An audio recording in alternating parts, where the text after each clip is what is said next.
Today we're talking about that one type of listing agents don't like.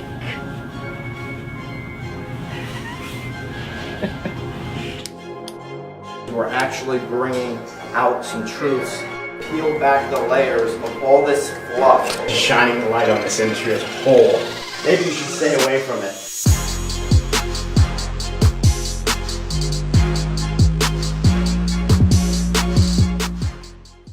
Hi everybody, welcome to Real Estate Raw and Uncut. This is episode 160. I'm Byron Lazine, he's Tim Bray. And we've got it could be controversial. This is taboo. Taboo, Total that's taboo. a good word. Total taboo. A lot of agents, not all, a lot of agents don't appreciate when other agents have a pocket listing. They feel like they're hiding something from the marketplace. Their buyers don't get an opportunity to see it. I had a really reputable broker in this marketplace call me a few years ago and say, hey Tim, I heard you had a pocket listing, but wow, you've got such a great reputation. Tell me that's not true. Like you did something unethical. You just mentioned that. So I'm gonna, well, that's the way he presented it. Like you almost did something unethical. What is a pocket listing? Yeah, so a pocket listing, I mean, obviously if you're in the industry, you know exactly what it is. If you happen to not be in the industry and watching this video, it is a listing that's basically not put on the MLS Zillow. It is a listing that the broker, the agent, is supposed to be, you know, there's a couple different ways you can do it, but marketing it maybe to other brokers behind the scenes, or calls, maybe emails, just their texts. own brokerage house. Their own brokerage, it could be. It's basically a listing that isn't racking up days on market on all of these real estate portals, right? To sum it up. Let me tell you what the MLS is, because the multiple listing service is used for one thing, and it is compensation, right? So when you put it in the MLS, you're offering compensation for the buy side. So when that buyer's agent comes, you're offering to pay them something. The MLS is like a wagon wheel. So picture the MLS as the middle. It's the hub. All those spokes going out of the 30,000 plus websites from Bob via to Zillow that allow you to disseminate that information. Okay, so what do we have here?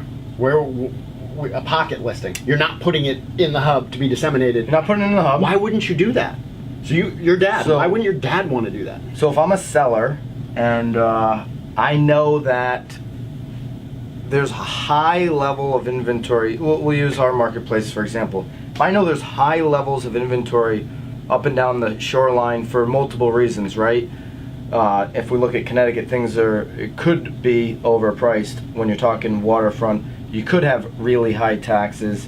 You could have really high flood insurance. There's just no absorption. You could have a 50-50 FEMA rule. So that creates a lot of inventory, less buyer type of scenario. So if I put my property on the market and I'm going to get into that pool where there's not a lot of sales happening, I'm taking a huge risk of my property sitting there for 6 months, 9 months, 12 months and not selling. Right? So I've racked up days on market. So now every time a consumer goes on to Zillow, they're going to say, geez, this home's been listed multiple times. This home's been listed for a long time, whatever the case may be. So do this and follow along with me right now, because we're going to have Brittany take a screen capture and put it in front of our mugs.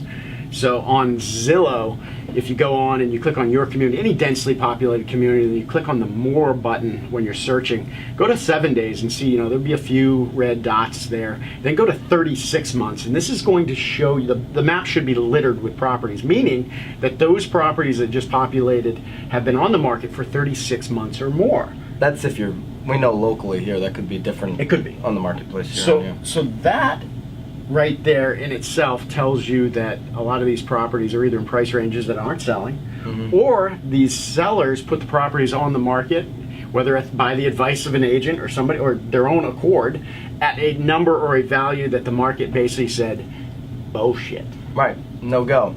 So, and I think in the higher end, the pocket listings, more value. Yeah, much more value, because I mean, if you get into the ultra luxury market of this country, there are literally only a certain amount of buyers that can even qualify to purchase these properties. To purchase a property. Like, think about those apartments in Manhattan that are going for $100 million. Those brokers know all the buyers that are capable, and if they already own 3 or 4 properties of that caliber, they may not need a 5th. So putting it out there on the Zillows of the world isn't really a play, because all you're going to get is a bunch of people oohing and ahhing by the campfire on this property. You want to only push that thing out exclusively to, or not exclusively, but behind the scenes to certain buyers, certain brokers that may be able to bring you a top value. Let's see all the agents out there right now that are cringing and they're saying, Byron and Tim, you bunch of bastards. They're unhappy with us right now. Well, the perspective comes from, let's look at,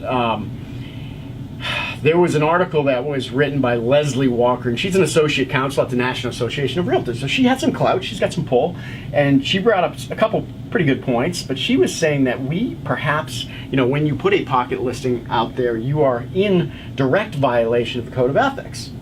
And I get it.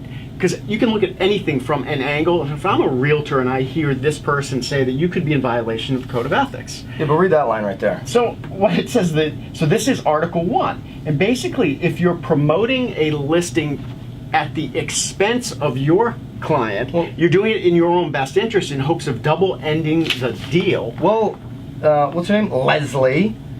You, right here, Code of Ethics Article 1 says to promote and protect the interests of the client. If I'm a client and I'm looking to sell my luxury property, Leslie and Nar. Maybe you can tag her on this. Right? If I'm looking to protect my interests, I'm the client now, and I know there's a bunch of inventory, I'm 100% telling my broker to put this out there as a pocket listing, because I don't want to rack up days on market. Do you understand that? And here's when you could, let's say, even if it is in a price range that potentially is moving, right? We know that in this area, the best time to sell is between March and roughly October, right? So 75% of the transactions are being done in that time frame. So if you put a property on after that, in those other months, in the off market, then your chances potentially of selling may have diminished.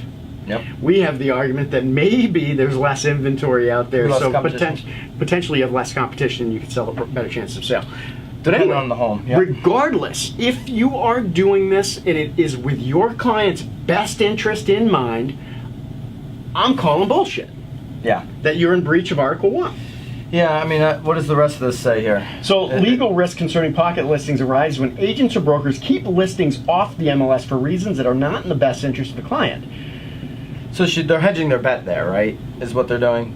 Right, and they're saying that it in itself is not illegal or unethical, but if the prospect of a double commission is the reason an agent suggests a pocket listing, then they are in violation. Well, no doubt, right? I mean, any seller that's sitting there in front of an agent and their agent's saying, hey, let's keep the deal off the MLS so I can make more money, I mean, that's an instant problem. That's a red flag. It's like, hey, isn't the goal for us to get the most money possible? You and I aren't necessarily the norm, though, because I get it. I see your perspective out there, because a lot of agents will do that. Right. They will take a pocket listing with the intent of, hey, this thing's so hot, this thing's going to move, I don't need to put it on the MLS. I'm just going to drive traffic, I'm going to do the deal, and I'm going to do it and get it done. And we've talked about dual agency. You can go back. There's some videos out there where we've talked about dual agency. That's a whole nother topic, right? There's some agents that just won't even do it. There's some agents that believe in it, don't believe in it. That's a whole nother ball game. So if you're thinking of overpricing your property against the interest that you've been advised, whether it's by an appraiser, whether it's been by an agent, multiple agents, and you're thinking of testing the market, just remember that your best chances of sale are within that 30 to 60 day window, and you're ultimately going to reap the best reward and return in that time frame. So if you're thinking of overpricing, you may want to test the market with a pocket listing. Yeah, I think so. I would. See ya. Oh, hold on. If you're passionate, if you're an agent and you're passionate one way or the other, pocket listings, put a comment below. Love to hear your opinion. See ya.